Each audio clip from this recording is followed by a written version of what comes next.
वैदिक सभ्यता, जिसे आर्य सभ्यता भी कहा जाता है, भारत की सबसे प्राचीन सभ्यताओं में से एक है। यह लगभग 1500 ईसा पूर्व से प्रारंभ हुई मानी जाती है और इसका जन्मदाता कोई एक व्यक्ति नहीं बल्कि आर्य लोग माने जाते हैं। और आर्य लोग के बारे में हम लोग अगले वीडियो में बात करेंगे। और एक वीडियो मैंने बनाई है इससे पहले भी, जो कि आर्य पे के बारे में बताया गया है। वैदिक सभ्यता का जन्मदाता असल में आर्य लोग को माना जाता है, जिन्होंने इस सभ्यता को जन्म दिया और इसे विकसित किया। आर्य लोग मध्य एशिया से आए माने जाते हैं।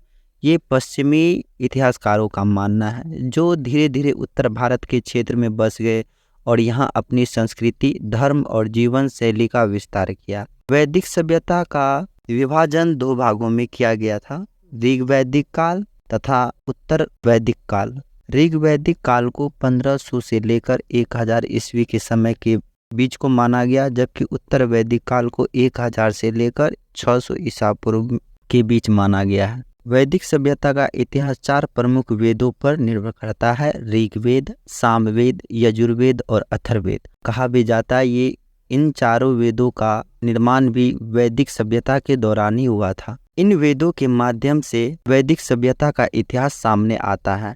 इन वेदों में उस समय के समाज, धर्म, राजनीति और अर्थव्यवस्था के बारे में महत्वपूर्ण जानकारी मिलती है। इन वेदों के रचयिता ऋषि मुनि थे, जिन्होंने अपनी साधना और ज्ञान के माध्यम से इस ज्ञान को प्राप्त किया और पीढ़ियों तक मौखिक परंपरा के माध्यम से इसे संरक्षित करके रखा। वैदिक सभ्यता का आरंभ और उनके विस्तार के बारे में अगर बात करें तो यह जब भारतीय उपमहाद्वीप की भूमि पर एक नई संस्कृति ने अपने कदम रखे।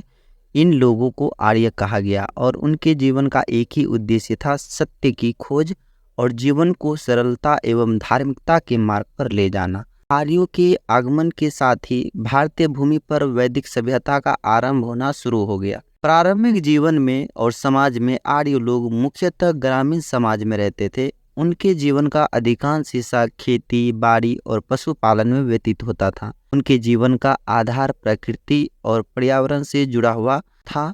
वे वर्षा, सूर्य, वायु, अग्नि और जल जैसे प्राकृतिक तत्वों की पूजा करते थे। उनके लिए हर प्राकृतिक शक्ति में एक देवता का निवास था। जैसे इंद्र वर्षा के देवता माने गए, अग्नि आग के देवता माने गए और वरुण समुद्र के देवता माने गए। इन प्रकार आर्यों का धर्म मूलतः प्रकृति के प्रति कृतज्ञता और पूजा पर आधारित था। इन सारी बातों की जानकारी हमें वेदों से पूरी तरह से स्पष्ट दिखाई पड़ता है। ऋग्वेद ज्ञान का पहला स्रोत वैदिक सभ्यता का माना गया, क्योंकि ऋग्वेद वैदिक सभ्यता का सबसे प्राचीन ग्रंथ माना जाता है। इसे ऋषि मुनियों ने अपनी साधना के माध्यम से रचा।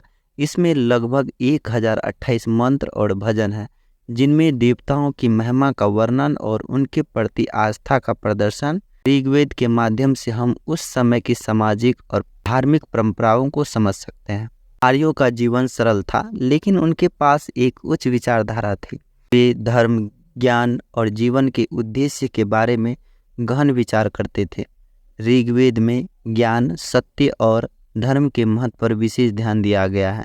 इसके अलावा इसमें ऋषियों की बात की गई है, जो सत्य की खोज में संलग्न रहते थे और जीवन के गूढ़ प्रश्नों के उत्तर खोजते थे, यानी कि ऐसे प्रश्न जिनके उत्तर किसी व्यक्ति के पास नहीं होते थे। इसी चीज़ों के ऊपर ये लोग खोज किया करते थे। वैदिक यज्ञों और अनुष्ठानों का भी महत्व बहुत ज़्यादा था। वैदिक सभ्यता में वैदिक समाज में यज्ञ का विशेष स्थान था। यज्ञ एक ऐसा अनुष्ठान हुआ करता था जिसमें अग्नि के माध्यम से देवताओं को आहुति दी जाती थी। इसे देवताओं को प्रसन्न करने और उनके आशीर्वाद पाने का एक तरीका माना जाता था। आर्य लोग मानते थे कि यज्ञ से पृथ्वी पर सुख, समृद्धि और शांति आती है। यज्ञ के माध्यम से वे अपने मन की इच्छाओं को देवताओं के समक्ष रखते और उनके आशीर्वाद की कामना करते थे। हर यज्ञ के पीछे कोई ना कोई उद्देश्य होता था, जैसे वर्षा के लिए इंद्र की पूजा, संतान प्राप्ति के लिए विशेष यज्ञ या रोग शांति के लिए अनुष्ठान।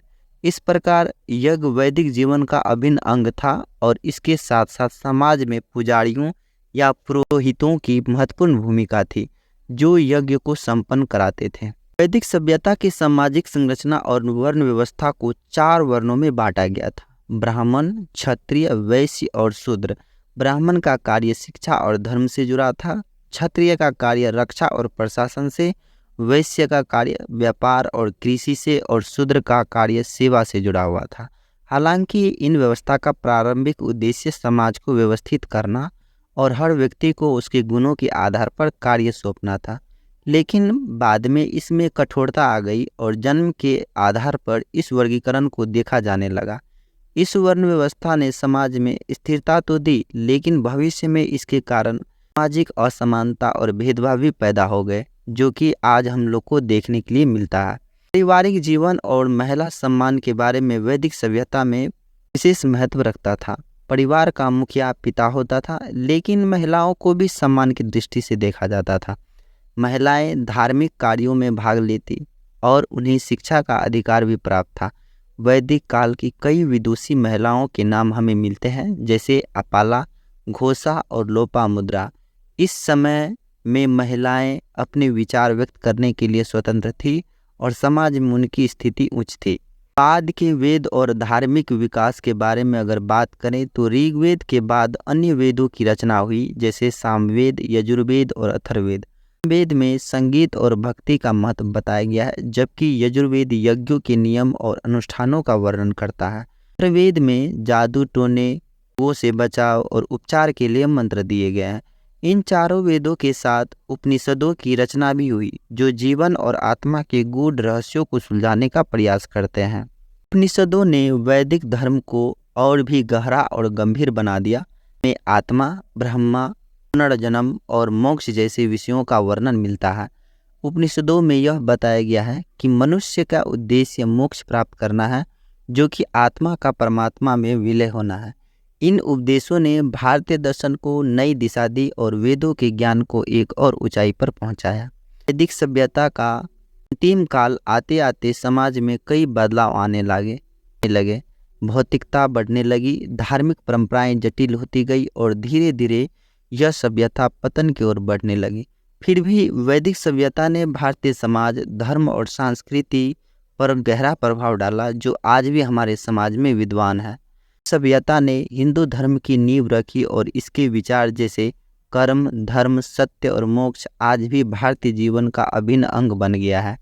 भारतीय समाज की आधारभूत संरचना, संस्कार और धार्मिक दृष्टिकोण वैदिक सभ्यता की ही देन है। वेदों में दिए गए उच्च विचारों और उपनिषदों ने भारतीय संस्कृति को एक नैतिक और आध्यात्मिक दृष्टिकोण दिया, आने वाले पीढ़ियों को सदैव प्रेरित करता रहेगा। वैदिक सभ्यता का इतिहास ज्ञान, भक्ति और आध्यात्मिकता से परिपूर्ण है। यह एक ऐसी संस्कृति थी जिसने मनुष्य को प्रकृति के साथ सामंजस्य में रहना सिखाया और भगवान के प्रति प्रेम और सम्मान का मार्ग दिखाया। वैदिक युग में हमें यह सिखाता है कि सच्चा सुख भौतिक साधनों में नहीं, बल्कि आत्मज्ञान, भक्ति और सत्य के मार्ग पर चलने में है।